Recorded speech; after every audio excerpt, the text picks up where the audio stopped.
एक घटना याद आ रही है जगन्नाथपुरी की। जगन्नाथपुरी कौन कौन गया है? अरे वाह, जगन्नाथ महाप्रभु कभी जाइए, दर्शन कराइए भगवान का, साक्षात भगवान। वहीं की घटना है। भगवान के मालियों ने पकड़ा और रस्से में बांध दिया और वो जबरदस्त कुटाई करनी शुरू की उनकी। और जब कुटाई शुरू हुई संत भगवान की तो ये तो कुछ बोले नहीं। कई घंटों तक बांध के रखा संत भगवान को और उसके बाद कुटाई करने के बाद राजा के पास लेके पहुंचे। जब राजा के पास गए तो राजा चूंकि बड़े भक्त थे और संयोग से जो संत भगवान को पकड़ के लाए वो राजा के गुरु थे।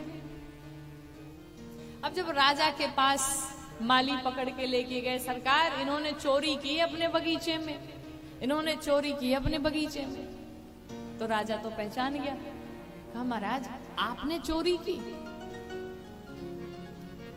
तो संत भगवान ने कहा देखो चिंता न करो, काम ही जब हमने चोरी का किया है तो सीधी सी बात है, पकड़ा ही जाऊंगा और कुटाई तो होनी ही होनी है, इसमें इनकी कोई गलती नहीं है, अच्छी बात है, अब जो किया है वो तो भुगतना ही पड़ेगा।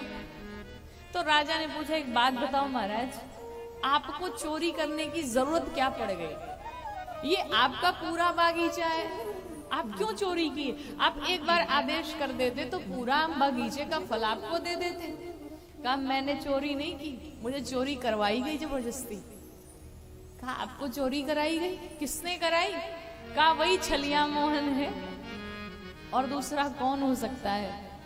उसी ने चोरी कराई और देखो चोरी तो कराई महाराज, अपने तो निकल लिया, हमें छोड़ दिया और परिणाम मैं बधाऊं यहाँ आके सामने। राजा ने पूछा बताओ महाराज वो थे कौन जिनके कारण आपको चोरी करनी पड़ी?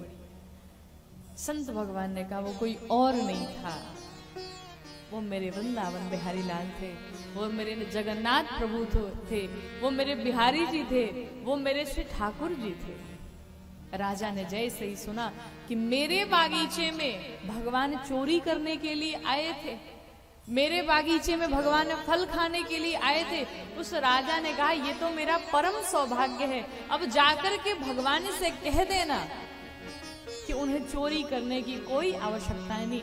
राजा ने अपने सभी दरबारियों को बुलाया और पूरा बागीचा ही मां जगन्नाथ महाप्रभु के नाम लिख दिया, पूरा बागीचा ही भगवान को दे दिया, अपना सब कुछ दे दिया, सर्वस्व न्यौछावर कर दिया भगवान को।